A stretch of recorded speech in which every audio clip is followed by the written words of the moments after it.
Hello friends, हाय। मैं छोटू भाई। तो आज हम टेंथ क्लास का गणित पढ़ेंगे। तो टेंथ क्लास के गणित में आज हम फर्स्ट टॉपिक को देखेंगे।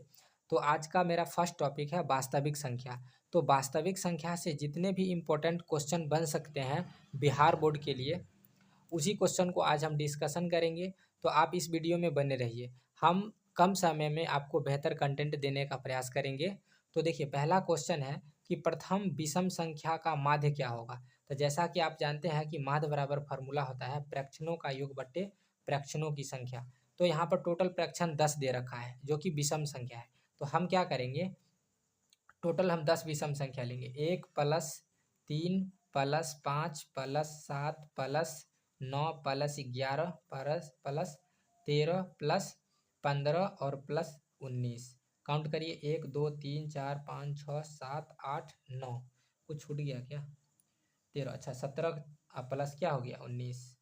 बटे टोटल फ्रैक्शन कितना है तो 10। जब इस टोटल को काउंट करेंगे तो आ जाएगा 100 बटे 10।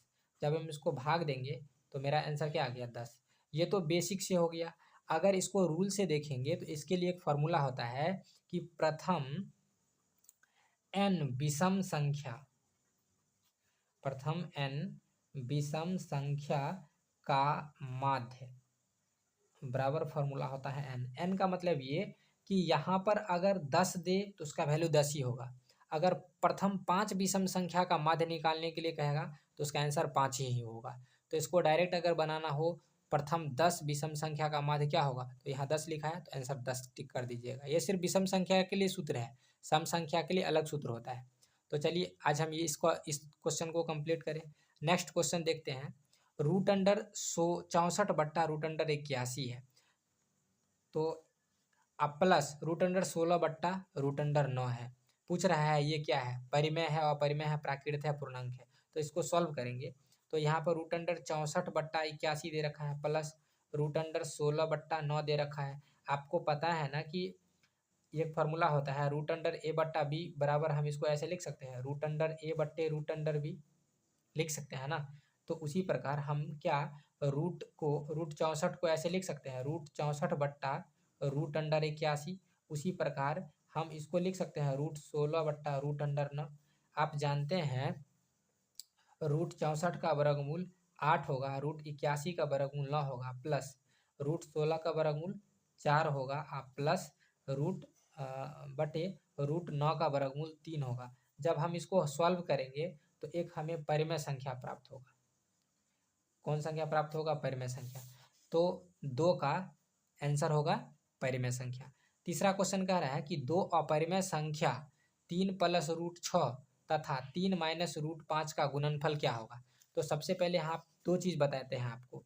आपसे पूछेगा ना कि दो अपरिमेय संख्या का गुणनफल क्या होगा। तो दो अपरिमेय संख्या का गुणनफल परिमेय भी होता है और अपरिमेय भी होता है। इसको हम बारी बारी से देखते हैं। तो हम मानते हैं यहाँ पर कोई एक अपरिमेय संख्या ले लेते हैं, अब फिर दूसरे अपरिमेय संख्या से इसको हम गुना करते हैं।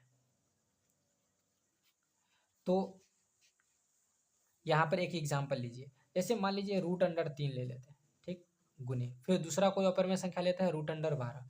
जब हम इस दोनों को गुना करते हैं ना तो ये आंसर आता है रूट अंडर 36। स्वाभाविक है 12 या 36 होगा। तो रूट अंडर 36 का वर्गमूल 6 होता है। तो देखिए यहाँ पर जो हमें संख्या प्राप्त हुआ वो परिमेय संख्या प्राप्त हुआ, ठीक। अब हम दूसरा एग्जाम्पल लेते हैं, जैसे मान लीजिए रूट अंडर 2 और यहाँ पर रूट अंडर 3 ले लेते हैं। जब हम इस दोनों को गुना करते हैं तो आंसर आता है root under 6। Root under 6 perfect square नहीं है, मतलब इसका पूरा पूरा वर्गमूल नहीं होता है, इसलिए ये तो अपरिमेय संख्या आ गया। तो यहाँ पर हम देखिए कि जैसे हम एग्जाम्पल अलग अलग लिए तो आंसर अलग अलग आया। इस आधार पर हम कह सकते हैं कि दो अपरिमेय संख्या का जो गुणनफल होता है वो परिमेय भी होता है और अपरिमेय भी होता है। तो हम क्वेश्चन के अकॉर्डिंग देखेंगे कि क्वेश्चन में हमें क्या कह रहा है। तो यहाँ पे कह रहा है दो अपरिमेय संख्या, जैसे 3 प्लस रूट अंडर 6 और फिर कह रहा है 3 माइनस रूट अंडर 5।